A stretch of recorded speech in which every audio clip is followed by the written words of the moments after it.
இந்த வாழைத்தண்டு மோர் எப்படி செய்கிறதுன்னு நம்ம இப்போ பார்த்துருவோம். இங்கே பாருங்கள், நான் ஒரு வாழைத்தண்டு தொலி சீவி வச்சுருக்கேன். இதை நறுக்கிட்டு வர்றேன்.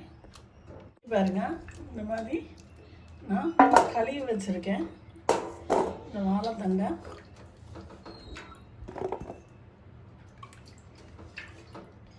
இது ஓரளவு இந்த மாதிரி ஓரத்தில் இருக்கிற அந்த நாரெலாம் இப்படி எடுத்து அந்த மாதிரி ஓரளவு எடுத்து வச்சுருக்கேன். மிக்சியில் ஒரு சுற்றிக்கிடுவோம். அதை அந்த மிக்சி எடுத்து வச்சுருக்கோம், அதில் போட்டுக்கிடுவோம். இதில் கொஞ்சோண்டு உப்பு போட்டுக்கிடுவோம். ஒரு டம்ளர் தண்ணி எடுத்து வச்சுருக்கேன். இதை ஊற்றி ஒரு சுற்றிட்டு வந்துக்கிடலாம். நம்ம அடிச்சுட்டு வந்துட்டோம். இந்த மாதிரி ஒரு வடிகட்டு வச்சு அதில் இந்த வாழைத்தண்டு கொஞ்சம் கொஞ்சமாக ஊற்றி அடிச்சுக்கிடலாம். இந்த மாதிரி நம்மளும் புளிஞ்சு இந்த சக்கையை தனியாக எடுத்துடலாம். இல்லைங்க, இது ஃபுல்லும் சக்கை.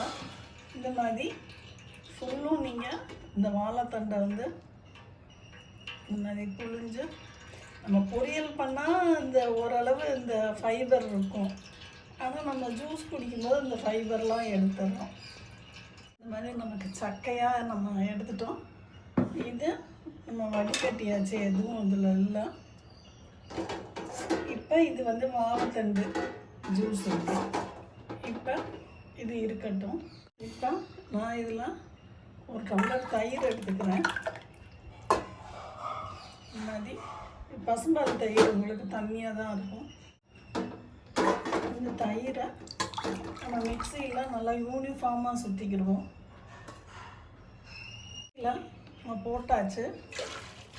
இந்த வாழைத்தண்டு இதில் ஊற்றிக்கிடலாம். இன்னும் ஒரு டம்ளர் தண்ணி மிக்சியில் நான் ஊற்றி இதை ஒரு அலசி வந்து ஊற்றிடுறேன்.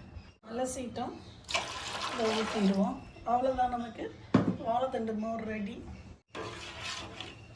செம்மையாக இருக்கிற வாழைத்தண்டு மோர் ரெடி நமக்கு. இப்போ இந்த வாழைத்தண்டு மோர் வந்து இந்த வெயிலுக்கு வயிற்றுக்கு வந்து செம்ம இதமாக இருக்கும். ட்ரை பண்ணி பார்த்துட்டு சொல்லுங்கள் ஃப்ரெண்ட்ஸ். பாய்.